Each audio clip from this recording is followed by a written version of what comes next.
tardes para todos y para todas este nuevo episodio de Entre Viajes y Cigüeñas. Hoy con un tema que tiene mucho que ver con el tema pasado, que es la neurodivergencia, pero en este capítulo vamos a hablar específicamente de trastorno de espectro autista. ¿De qué hablamos cuando hablamos de eso? Pero sobre todo hablarlo más allá del diagnóstico, ¿no? De qué es lo que viven las familias, qué desafíos tenemos como sociedad frente a estos niños y niñas que hoy parecería que son más o no. Ahora lo vamos a hablar con ella, con nuestra invitada, amiga de la casa de hace mucho tiempo, Viviana Perrone. Gracias por estar acá y por todo lo que haces por este tema. Porque Vivi, además de ser mamá de Titi, es coordinadora de Pictorica, que es una organización de mamás y papás que, no sé si papás, mamás, solo mamás. Y mamás y los papás siempre están ahí, van con nosotras. Bueno, que han hecho muchísimo por este tema. Así que gracias, Vivi, por estar acá. No, gracias a vos por la invitación, la verdad es un placer. Vamos a arrancar como por una pregunta siempre que digo que parece sencilla, pero no lo es. Y es como poder definir de alguna manera qué es el trastorno de espectro autista. Bien. El trastorno o condición, porque depende de quién le quiera poner el título, ¿no? Es en realidad es una dificultad a nivel neurológico, vendría a ser, ¿no? Una diferencia de procesamiento a nivel neurológico. ¿Sí? Por eso se habla de un espectro, ¿no? No hay una persona autista igual a la otra, porque su cerebro funciona de una manera diferente, ¿no? Entonces, bueno, es eso mismo. Supuestamente actúan factores externos, ¿no? Que puede ser a nivel ambiental, pero también pueden ser genéticos. O sea, no se sabe exactamente cuál es la causa que genera que ese cerebro se desarrolle de una manera distinta. Bien. ¿Sí? Entonces, cuando hablamos de espectro autista, hablamos de personas que muchas veces tienen una alta sensibilidad o una muy baja sensibilidad de estímulos. Hablamos de una diferencia en lo que es la sensorialidad, ¿no? Lo que es el gusto, lo que es el olfato, lo que es el oído, lo que es lo táctil, ¿no? Hay una diferencia muy grande entre la forma en que se ve el mundo. Por eso cuando a veces dicen esta frase que a mí no me gusta, en realidad están en su mundo. No es que estén en su mundo, están en el nuestro, pero están intentando todo el tiempo adaptarse a este mundo, ¿no? Porque es muy abrumador en muchos casos. Caro, recién hablábamos, Caro la vez pasada hablaba mucho de esto, ¿no? De, bueno, son cerebros distintos, que funcionan de una manera distinta, no significa que eso no sea de este mundo, como tú decís, ¿no? Vivi, vos llegás a esto por una experiencia personal, ¿no? Exacto. Digo, ¿qué te hace pensar, qué te hizo pensar de que Titi, que es tu primera o tu segunda hija? Es la segunda. Es tu segunda hija. ¿Cómo llegaste a pensar, ay, hay algo distinto en ella? Bueno, Titi era muy chiquita y en realidad tenía 1 año y medio cuando nosotros empezamos a ver, 18 meses. Es impresionante, pero es como hay un boom en las familias que dicen más o menos a los 18 meses es así, es como que empezás a ver qué pasa. Como mamás y como papás, seamos primerizos o no, seguimos como estos hitos del desarrollo, ¿no? Esto de que ellos tienen que hacer a tal edad tal cosa, ¿no? A tal edad tienen que rolar, a tal edad tienen que pararse, caminar, ¿no? Uno va siguiendo como esos hitos. Y Titi venía dentro de lo que era esperado hasta el 1 año y medio, ¿no? Lo que sucede es que al 1 año y medio yo empiezo a ver en Titi lo que muchas veces se conoce como una regresión, que en realidad no tiene que ver con que ella realmente estuviese pasando por un proceso así, pero habían cosas que ella había como de alguna manera aprendido y las desaprendió. ¿Ah? Ella decía mamá, ella hacía algunos sonidos de algunos animales. Nunca fue una cosa, porque al 1 año y medio tampoco es que hablaba mucho, pero tenía algunas palabras que ella las empezó a dejar de decir. Y le preguntabas cosas y ella ya no te respondía, dejó de mirar a los ojos y empezó a tener como un comportamiento diferente al que venía teniendo y al que obviamente yo, siendo mamá de otra niña, veía que habían cosas que me llamaban mucho la atención. Una de esas cosas también era que ella, por ejemplo, no respondía su nombre, ¿no? La llamabas Valentina, y no respondía su nombre, pero que en un momento dijimos, bueno, capaz que está teniendo algún problema de audición, porque es lo primero que te descartan también antes del diagnóstico, ¿no? Y en realidad no era así. Si ponías música, ella iba corriendo donde estaba el aparato de la música a escuchar. O sea, claramente te das cuenta que no venía por ahí, ¿no? Y fue un camino como un poco largo de llegar al diagnóstico, y aparte no te dan un diagnóstico como de esto es así, ¿no? Es un camino como un poco largo, y esas cosas como que te rompían los ojos, ¿no? La forma de jugar, por ejemplo, esto de alinear todo el tiempo, esto de jugar con determinados juguetes de la misma manera todo el tiempo, esto de girar las rueditas de los autitos todo el tiempo, esto de fascinarse con el ventilador que gira, ¿no? Como distintas cosas que eso mismo, esto de estar en otro mundo, en realidad ella estaba ahí, pero estaba atrapada en otras cosas, ¿no? En sus cosas. Y era muy difícil poder sacarla o poder incluirlas en ciertas cosas, ¿no? A nivel motriz también lo que nos pasó es que ella subía y bajaba escaleras, ya después de un poquito más grandecita, pero no saltaba, por ejemplo, con las dos piernas, ¿viste? Algo que un niño de 2 años ya salta, ella no lo hacía. Entonces veíamos que habían cosas que había que trabajarlas, ¿no? Entonces, en base a esa preocupación fue que, bueno, terminamos, primero, siempre cuando se consulta, como hablábamos antes, se consulta con el pediatra, ¿no? Pero el pediatra en 15 minutos no puede decir nada, o sea, no ve lo que uno ve todos los días en su casa, ¿no? Y también hay algo que para mí fue fundamental. No solamente yo veía las cosas, sino en el centro educativo donde ella iba a un jardincito, y las maestras y la directora me decían, nosotros notamos que Titi está todo el tiempo sola, que juega sola, que está en un rincón, que no se une a sus compañeros. Estamos hablando de 1 año y medio, tampoco es bueno, tampoco van a ser tan, pero sí, porque hay como la socialización, la típica socialización que esperamos nuestros hijos, y que también es un salto grande en ellos, ¿no? Cuando están en casa y de repente van al jardín, socializan, y ahí aparecen nuevas conductas que tal vez en Titi no aparecían. Exacto. Ni siquiera te digo del de ir al amiguito al lado y sacarle algo de la mano, no existía. Ella estaba como con sus cosas y listo.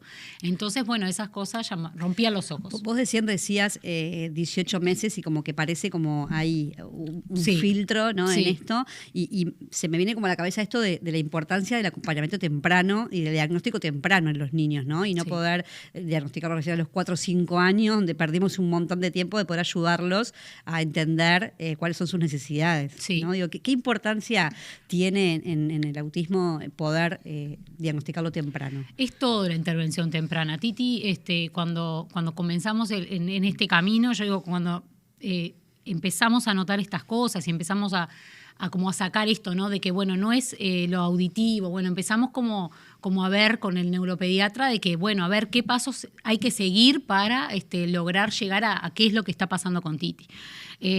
También en el medio muchos profesionales te confunden, ¿no? A nosotros nos pasó de ir con una psiquiatra y una psicóloga a una consulta interdisciplinaria, y que nos dijeran, no le pasa nada a tu hija, ya va a hablar, es ya va a ser. Exactamente. La palabra inmadurez parece que justifica algunas cosas. Sí. Todos tienen su tiempo. Yo entiendo, yo sé que todos tienen su tiempo. Eso no hay que negarlo, todos tienen su tiempo. Pero también hay un hecho de que en el autismo, si no actúas rápido, perdés un montón de cosas.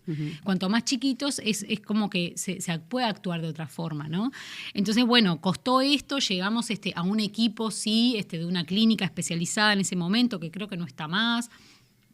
Que un equipo que tenía neuropediatra, psiquiatra, psicóloga, maestra especializada, o sea, un equipo realmente que estuvo muy bueno, y que no es de la noche a la mañana, porque en realidad son test que se hacen, test diagnósticos de observación a nuestros hijos. O sea, no es que podés hacer un examen de sangre y te sale que es autista. No, tal cual.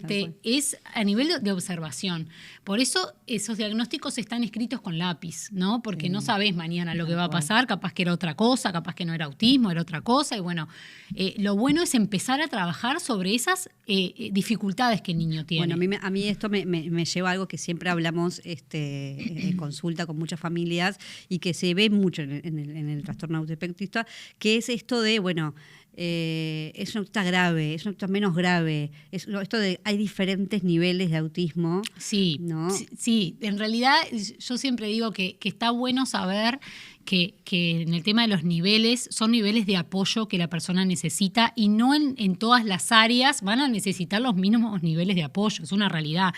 A Titi, cuando la diagnostica con un autismo nivel 3 o severo, porque en realidad ella necesitaba 100% del otro para poder hacer cualquier otra cosa. O sea, las necesidades de apoyo en Titi eran 100%. Bueno, me parece re importante esto que decís. O sea, que porque es esto de los niveles, están relacionados a los niveles de apoyo. De apoyo. No del niño. No del niño. No del diagnóstico del niño. Qué importante eso, es que se pueda importante. empezar a pensar así. Es súper importante. Es las necesidades de apoyo que tiene ese niño y cómo ir cubriendo esas necesidades, cómo ir ayudándolo a que él pueda sobrellevar esas dificultades que tiene, ¿no? Y esas necesidades de apoyo.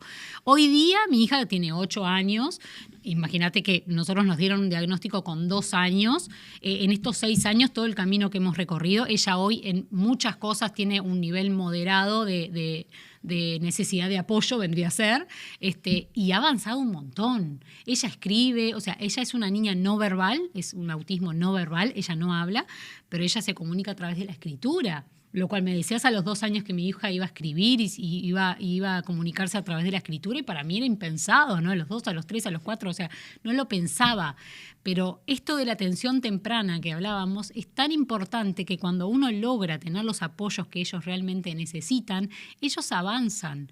Y es súper importante, porque lo que también quiero dejar es que un diagnóstico no es un pronóstico. No es que te dieron el diagnóstico, por más que el autismo sí es para toda la vida, es una condición del neurodesarrollo que es para toda la vida, ellos pueden mejorar en muchísimas cosas. Entonces, no hay que dejar de intentar, no hay que dejar de estar, de ayudarlos, no hay que dejar de darles herramientas y oportunidades, ¿no? Bueno, viste que me abrís como muchas ventanas, porque me mata esto, porque es esto de, bueno, me quedo siempre con esta sensación de que hay mucha desigualdad en esto, ¿no? Porque termina siempre recayendo en la familia el apoyo que pueda brindarle, ¿no? No todas las madres pueden ir a 5 terapias en la semana. Sí. Entonces, si el niño no va a 5 terapias en la semana, tal vez no mejora y no logra lo que podría lograr, ¿no? Otro niño que sí, ¿no? Entonces, ¿qué pasa con el Estado acá? Porque tenemos una ley. Quiero que me hables de esa ley, de cómo se logró esa ley, pero además quiero que me hables un poco de, bueno, ¿qué tenemos en Uruguay de apoyos a nivel de políticas públicas en ese sentido a las familias? Falta mucho. O sea, lo que hay hoy es lo que son las AYEX, las ayudas extraordinarias, que son en realidad 2 veces por semana, 45 minutos de la terapia que el niño necesite, que en realidad al principio, cuando son chiquitos, siempre los envían a la fonoaudiología y a psicomotricidad a los 2 años. Yo, si me hubiese quedado solamente con esas terapias, mi hija hoy no estaba ni ahí a donde está hoy. Es una realidad que si nosotras no podíamos pagarle una clínica especializada a Valentina, Valentina no está donde está hoy, y eso habla de la desigualdad que hay. ¿Ah?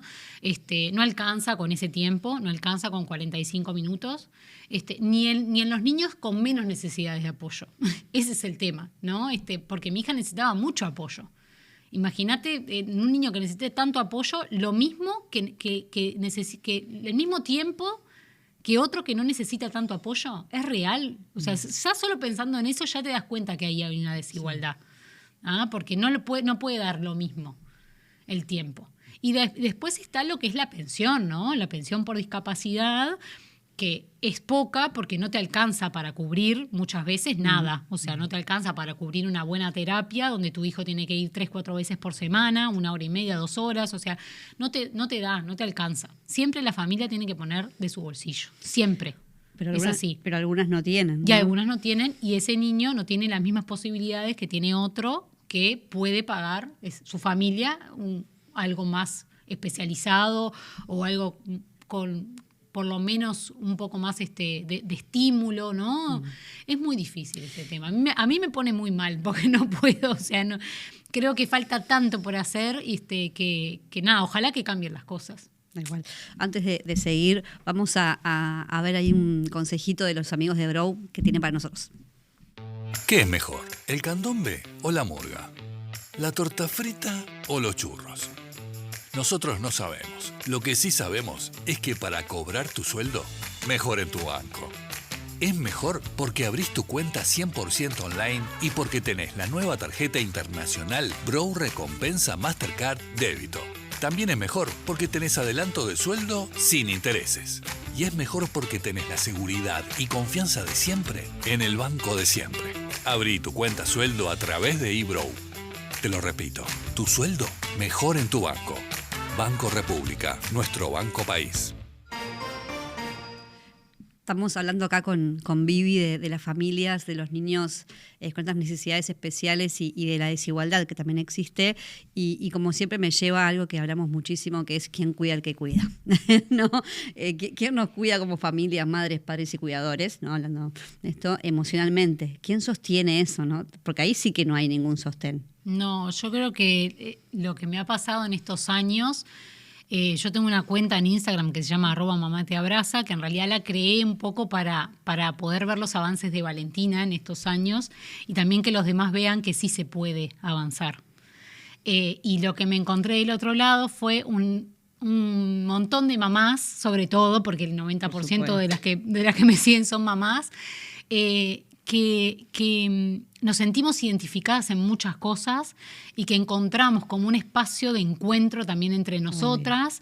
Decir, bueno, esto que nos pasa, no te pasa solo a vos, también a mí, ¿no? Porque el camino del autismo lo que pasa mucho es que tiene como varias etapas, ¿no? Una etapa que es como de negación, de no poder creer por qué te está pasando esto, si tu hijo, vos lo viste, nació, no tenía ninguna dificultad o para vos no tenía nada visible y de a poco te fuiste dando cuenta que esa idea, ¿no? que tenías del niño, de tu hijo perfecto, entre comillas, no iba a ser así, ¿no?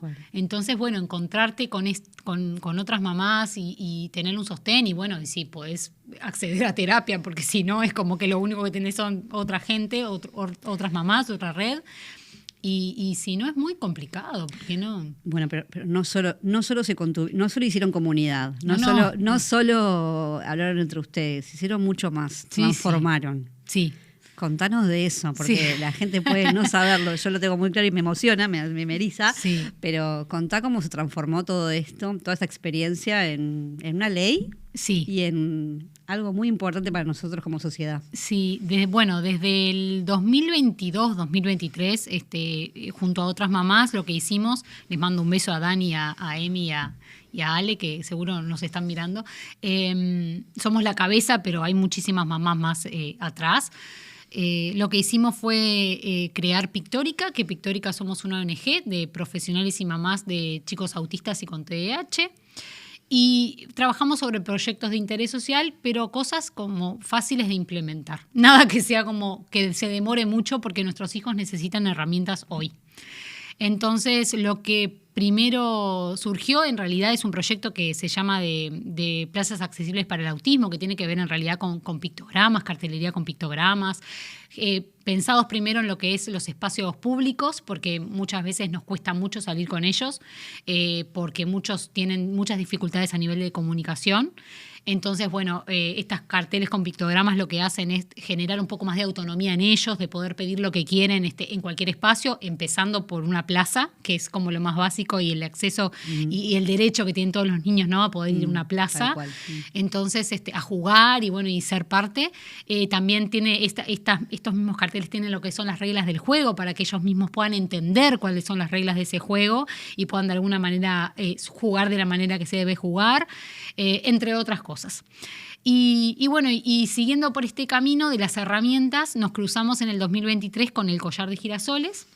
El collar de girasoles, que es una herramienta que para nosotras las familias de chicos con discapacidad o con alguna condición, lo que ha generado es un cambio de mirada en el otro, ¿no? O lo que quiere generar es eso.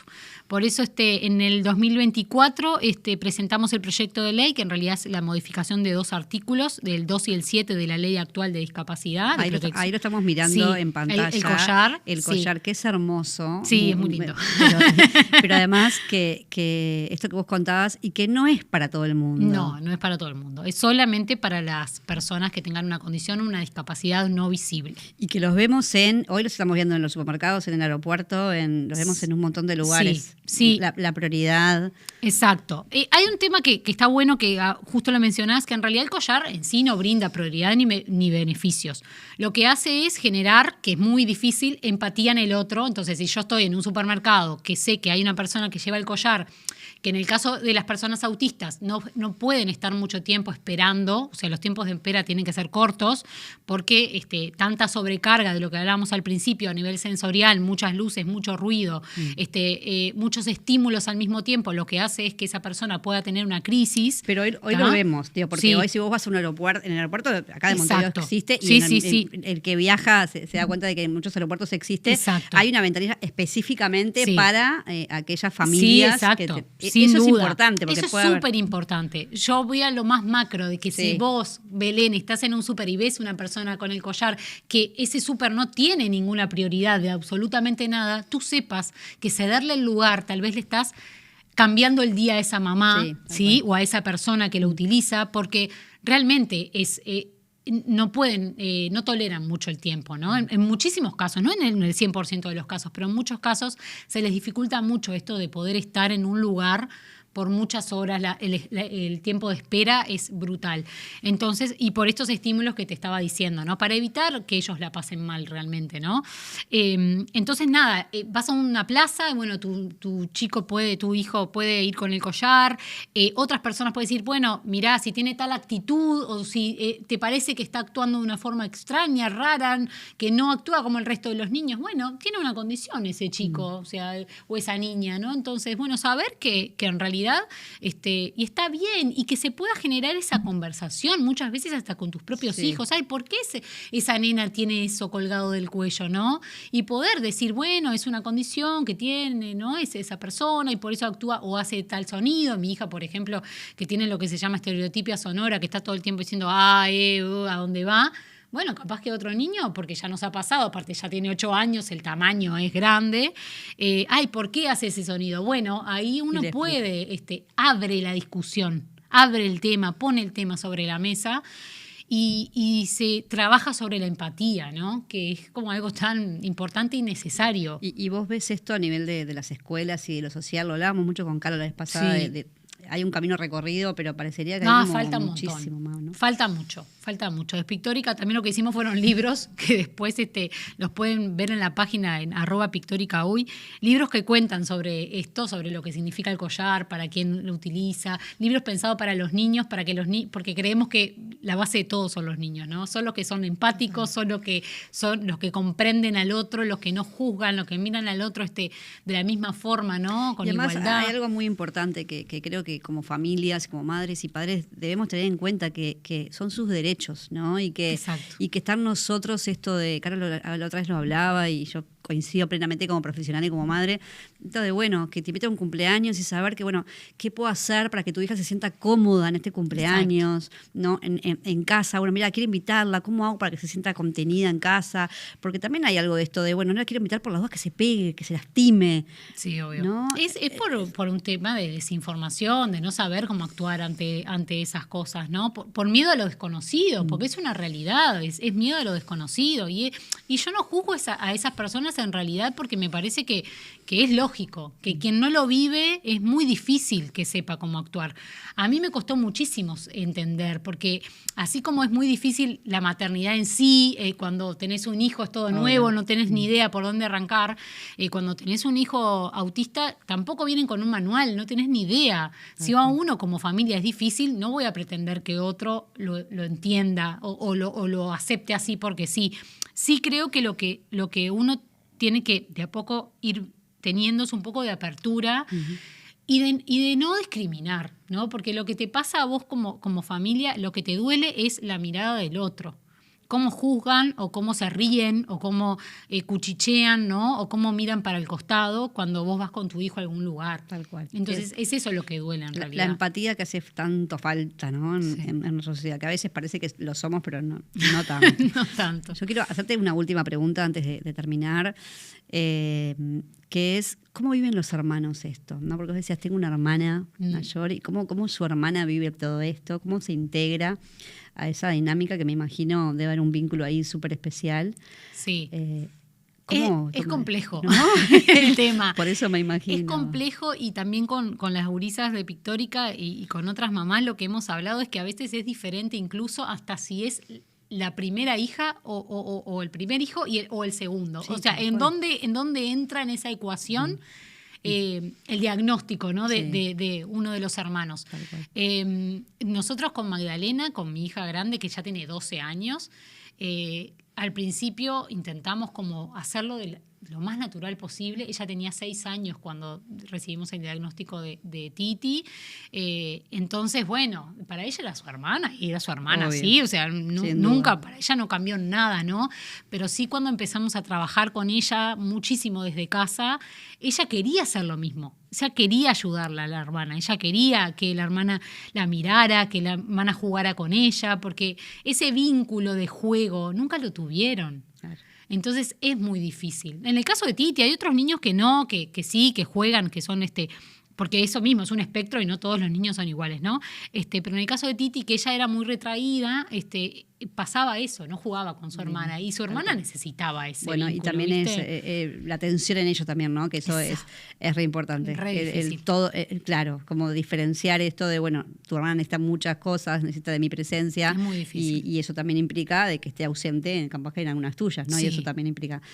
Nos quedan 30 segundos de programa. Sí. Quiero que mires ahí a la cámara y pienses en esas familias que en este momento les está llegando este diagnóstico de autismo, o están en la duda, o ¿qué mensaje les dejamos? Bueno, ¿Qué sugerencia, lo que sea? yo creo que el primer mensaje es esto que hablábamos de que un diagnóstico no es un pronóstico, que crean en sus hijos, que obviamente intenten buscar todas las herramientas que puedan para ayudarlos a avanzar, que no es fácil, que en el camino hay muchas piedras y que a cuesta mucho, que a veces uno piensa que no va a poder salir o que es muy difícil. Con los años uno se acostumbra a muchas cosas, que al principio uno piensa que no, que por qué me pasó esto a mí, ¿no? ¿Por qué? Yo llegué a la conclusión ya de las últimas preguntas que me hago es ¿por qué no me tendría que pasar a mí, ¿no? O sea, ¿por qué le pasa a tantas familias y a mí no? Entonces, bueno, intentar trabajar sobre eso, ¿no? Sobre que un diagnóstico no es un pronóstico, y confiar y creer, porque estoy segura que las cosas llegan cuando tienen que llegar. Tal cual, divino. No te hago llorar más. No lloré, me aguanté. Gracias por estar ahí, por este programa. Sigamos hablando y haciendo visible todas estas cosas invisibles.